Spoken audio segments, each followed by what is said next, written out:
Hi and welcome or welcome back to The Books Are Everywhere.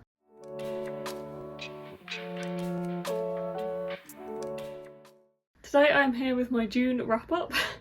Yes, as normal I am filming this late, it's halfway through July and I'm filming my June wrap up, but I wanted to talk to you about these books. I had some great reads in June, so I wanted to share them with you. It is weird doing this halfway through July though, because it feels like June was so long ago and I can't believe that I read some of these books so recently. It feels like I read them months ago. I do have less than normal for June. My reading did dip a little bit in June. I feel like it took me a long time to read a couple of books. One of them I did DNF and I will talk about that briefly. And I feel like because of that it just like held me back a little bit, but there are some that I did manage to speed through. So I think I have 9 to talk about in total. Yeah, I have 9 to talk about in total, but that does include the DNF. So it's 8 books that I actually read, 9 including the DNF, but I will mention it to you at least, even if we don't like go through the whole thing. The first book I read in June and have to talk about with you is A Witch's Guide to Magical Inkeeping by Sangu Mandanna.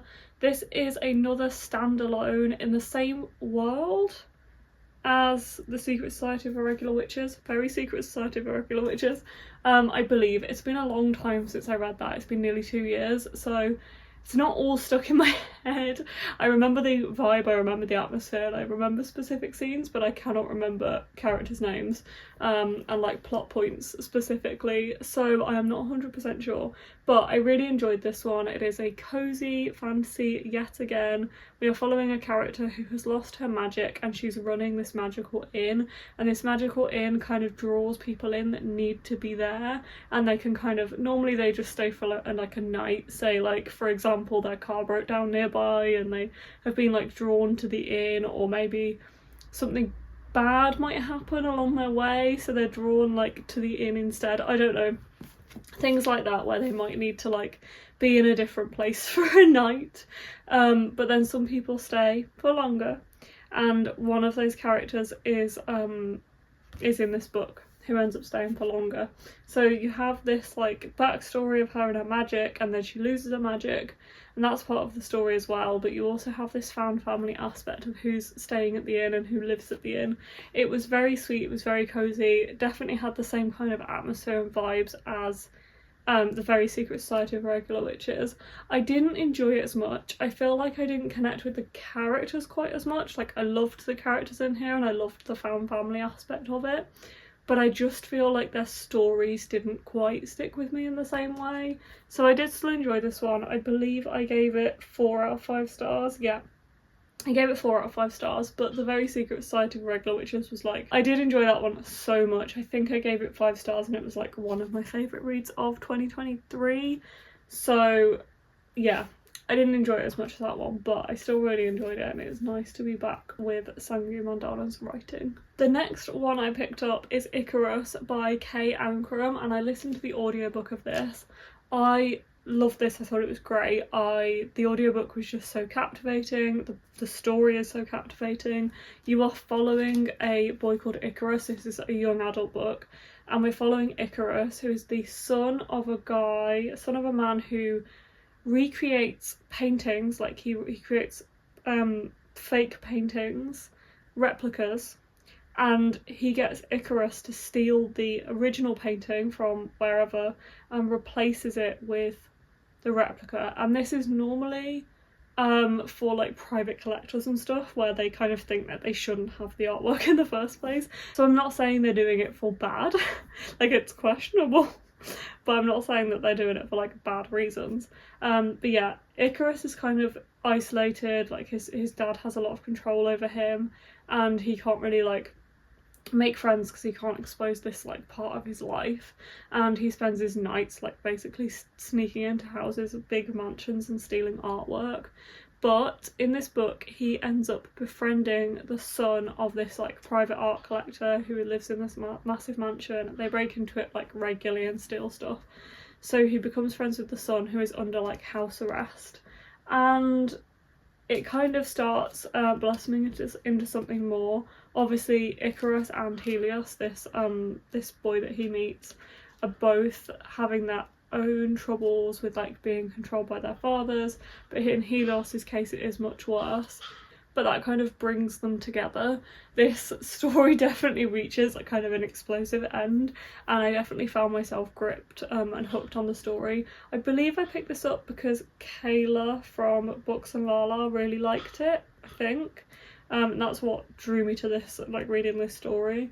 And I did really like it, and I definitely will seek out other work by Kate Ancrum because this was very enjoyable and very gripping and a very unique YA story, I would say. I will also say, like, don't go into this lightly. It's very hard hitting and there are some really difficult elements to it, so maybe look up some content warnings for this if you do go into it, because it is quite a difficult read in places. Yeah, there's no content warnings at the start of the book, but I would just look them up if you are going to read this one. The next one I read, and actually this is my DNF, this is Luminous by Silvia Park, and it was such a shame that I DNF'd this one. I had an old proof copy that had been passed on to me, and it is out now, and I've seen it on shelves, and I looked at it, I was really intrigued by it, and then I had this proof copy kind of pass my way, and I was like, oh cool, like I was looking at this in the shop. So this one sounded really interesting. It's a debut novel, it's set in Korea, and it's following the story of 3 estranged siblings. 2 are human and 1 is a robot, and in this world it's kind of like a futuristic world where robots are like integrated into society and we use them, like not use them, but they are, I guess we kind of have these robots as part of our society in this book as like second-class citizens, but the lives of these robots are intertwined, and I guess the kind of point of the story that I expected is for there to be kind of a heartwarming element to this, and the realisation that they're not all that different to us. I don't know. Some of this was interesting, but I just felt like nothing was happening. The book is fairly thick. It's like, okay, it's like 400 pages, I would say, and I think I got a fair chunk into this. Like I got to at least page 150, I would say, before I DNF'd. But I just felt like nothing was happening. I was not connecting with the characters, and I didn't want to pick it up, and because of that I was just procrastinating reading it, and I wouldn't pick it up, and I wasn't reading anything else because I wanted to finish that first, because that's the way my brain works. So I was so behind on reading everything, and I eventually was just like, why am I putting my time into this? Because I want to like it. It's not going to grip me at this point. I just didn't think it was going to pick up. So I eventually DNF'd it. Unfortunately, I really wanted to like it, but yeah, after like a week at least of reading it, I was done. I then listened to the audiobook for Mixed Signals by BK Borison. I have been making my way through the Love Light series, and I then did also read Business Casual, so I will talk about that in a moment.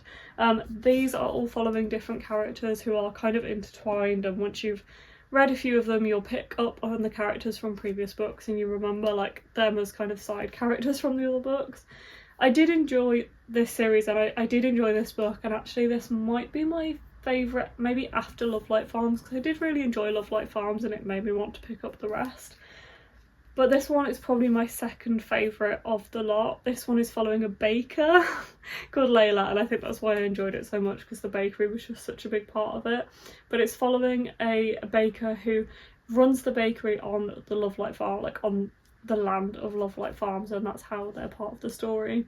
And she ends up like bumping into this guy. I think she's on a terrible date, if I remember. That's like not that close to where she lives, and it's like in a random like diner or bar or something, and then she ends up being taken home by Caleb, who is this guy from like town who comes into the bakery very often. I think that's how this one starts and not how Business Casual starts. I hope I've got them the right way around. But he's been like long-term crushing on Layla, and that was really sweet, and I really liked both of these characters. I liked Layla, and I feel like she was written in a really vulnerable way, and it shows a lot of the things that she's kind of struggling with and her anxieties about running this bakery, but also her love for running this bakery and for baking, and I love that about her because I am also a baker, and I would love to do this as a job. But yeah, I really like that. That really resonated with me. Of course it was going to. So I gave this one 3.5 out of 5 stars. I would not say that these stories are anywhere close to like my new favourite books, or they're not 5-star reads. But I do enjoy them, and I think if you're looking for something like this that's kind of fun and romantic, and it's not going to blow you away, but it's like a warm bath. It's just nice to look at, just kind of easy read. So I did enjoy this one. 3.5 stars. I then read 2 5-star books, and I don't have them with me right now because I've currently lent them to my friend to read them, because I love them so much. I've just been recommended them to everybody since, like everyone since, and that is A Song for the Well Built and A Prayer for the Crown Child, both by Becky Chambers.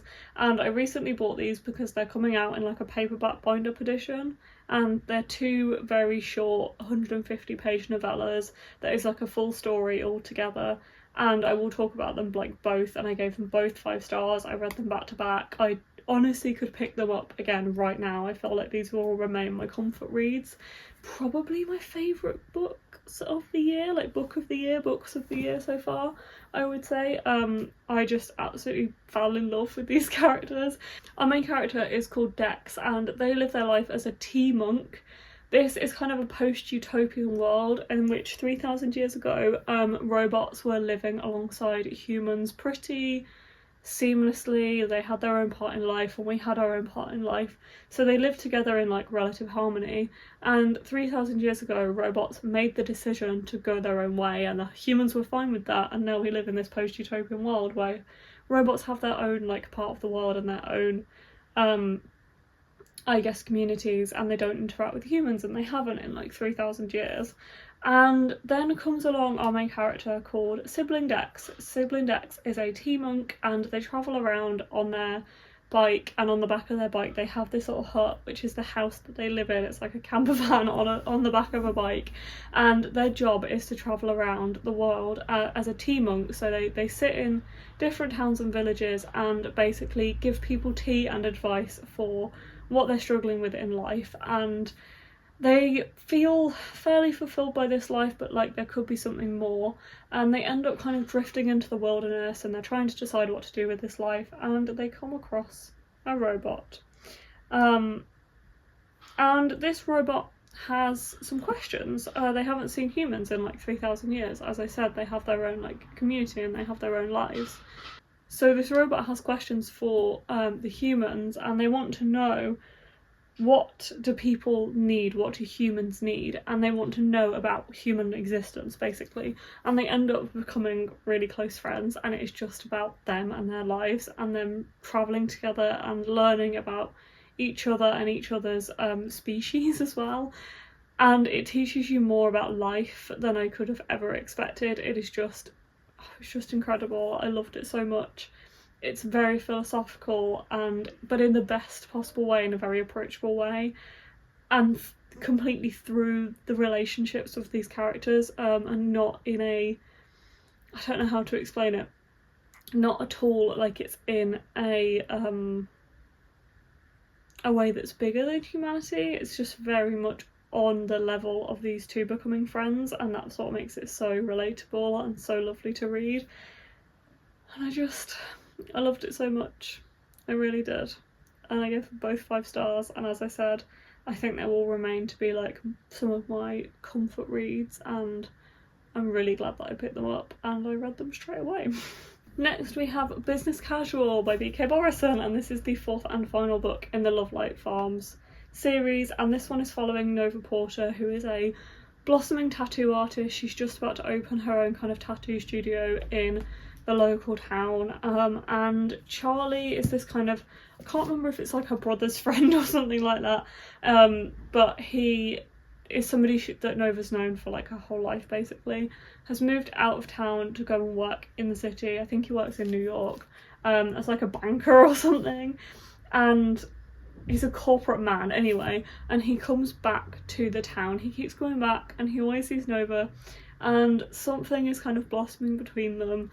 I did enjoy this one. Again, I liked that, I feel like by this point the characters have been mentioned so much in the different books that you know exactly who these characters are, and who is being talked about, and it's nice to read their story because you've already heard about them, like, and their blossoming romance in other books.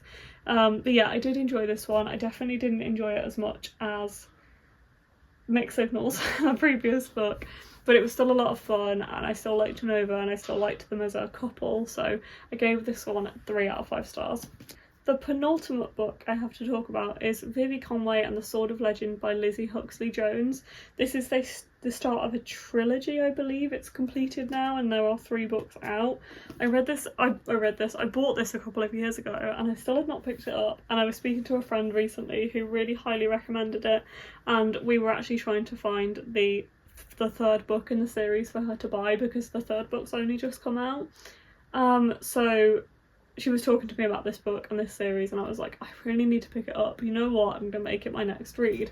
And I did, and I really liked this. It's following Vivi Conway, who is a 11-year-old, 12-year-old, I think, girl, who is living in rural parts of Wales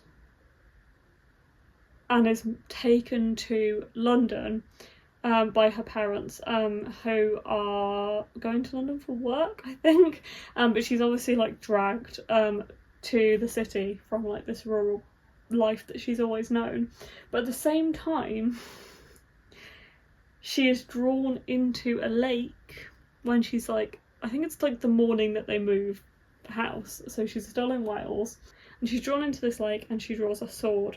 Yes, that sword, that's what the blurb says, from this lake. So she moves to London and she's followed by this group of new friends. There's a ghostly dog named Gellert is one of them, and she's thrown into a legendary adventure that will take her from Wales to London and the mysterious lands, and she's part of this kind of mysterious story and this mysterious landscape, and she's trying to figure things out. She has obviously these friends to do it with her, and she has Gellert, a ghost dog who can talk. And as soon as I picked this up and I was like, the dog's name Gellert, is this based on the tale of the Ben Gellert dog? Turns out he is. And that blew my mind, and I just find that such a cool part of the story. If you didn't grow up knowing that tale, then it probably isn't so cool, but that blew my mind. I love that as part of the story. But yeah, I love this. It's so naturally diverse as well, which I really loved, and my friend said that as well. It has such a diverse cast of characters, but nothing feels like shoehorned in. It just feels completely natural. And yeah, I really enjoyed this. As a middle grade adventure story, this was really good fun, and I liked Vivi as a main character as well. So yeah, I really enjoyed this. I have read other things by Lizzie Huxley-Jones because they also write Christmas adult romances, and I read Make You Mine This Christmas, which I really enjoyed, and they also released Make the Season Bright, which was an Afterlight book last Christmas, but I feel like I didn't get it until after Christmas, so I'll probably end up reading that this year. But yeah, so they also write those stories, which I am looking forward to reading that one because I really enjoyed Make You Mine This Christmas. Okay, no, it's Under the Mistletoe with You, that's by Lizzie Huxley-Jones. Ashley Herring Blake writes Make the Season Bright, so sorry about that. Under the Mistletoe with You is the one I'm really looking for. I'm going to read them both this Christmas, but that's the one I mean. And Make You Mine This Christmas was the one that I read that I also really, really loved. And I love that they write like middle grade fantasy and adult romance at Christmas. I love that. I love that for them. So yeah, really enjoyed this one. It's a great middle grade adventure. And last but not least, I have Sounds Like Love by Ashley Poston. I actually listened to the audiobook of this one as well, and I enjoyed this one. I've really enjoyed everything that Ashley Poston has written so far, and I've read everything, I believe, now. I listened to all of them on audio, I think. My favourite being The 7 Year Slip, and that's the first one I read, and I absolutely loved that, but I'm a sucker for some kind of time, like warp or twist or things like that. Anything to do with like time, like loops or travel or things like that just fascinate me. Love that was in a romance book. Ashley Poston kind of specialises in romance with a twist, like there's some other element to it that it's always like a, not supernatural, but it has some kind of like, not like a magical realism element to it. In this one, we're following Joni Lark, who is a songwriter who ends up bumping into a pop artist, but he had a lot of like trouble, so he's not like famous anymore because he was kind of cancelled, I guess. So he's gone through his own stuff, and her family runs this like famous music venue. She ends up going back to help with the venue over the summer, as she normally does, and she finds that her parents are closing it. So, and she's also really trying to write more music, and she's really struggling with it. I'm not explaining this very well at all, but basically Joni starts hearing like a melody in her head, and she finds out that she can kind of talk to this guy, and this guy is hearing the same melody, and they want to figure out how to get it out of their heads and what they need to do. And that is what this book is about, as well as her bumping into this guy, as well as the fact that she is with her family and there's things going on in her family, and that they are closing down this music venue that they have run her entire life. So, I did enjoy this. I like the romance, I like that it has the unique aspects of it, I love the family elements to it, really enjoy that about Ashley Poston's writing. There's always something other than the romance, usually some kind of family element to it, or like a friend element to it as well. But this didn't hook me as much as any of her other books. I still gave it 4 stars, I did still enjoy it. And I would say I enjoy the romance, the elements of like the fact that there's more to just the romance about this book, the same as all of her others. Also, all of the chapter headings are song lyrics, I think. Not song titles, but lyrics. But yeah, I would say I will not recommend this one as much as I will other Ashley Poston books. I just love The 7 Year Slip and all of her other books. I love The Dead Romantics, and I love A Novel Love Story. This one unfortunately probably falls to the bottom of the pile, but it's still a 4-star read. Don't let them put you off. It's still good. I still enjoyed it. It still has those really cool elements to it, and I still can't wait to read more from Ashley Poston, because I feel like she has so many ideas for things like this, and that's really cool. Okay, that is everything I read in the month of June. So not too many books, but I still feel like I've been talking at you for a while. Thank you so much for joining me. Let's hope that July has more reads, although looking at my spreadsheet right now, I've not been doing great. We're halfway through the month, so we will see, but hopefully we pick up on that. Thank you for joining me for this video, and I will see you in the next one. Bye.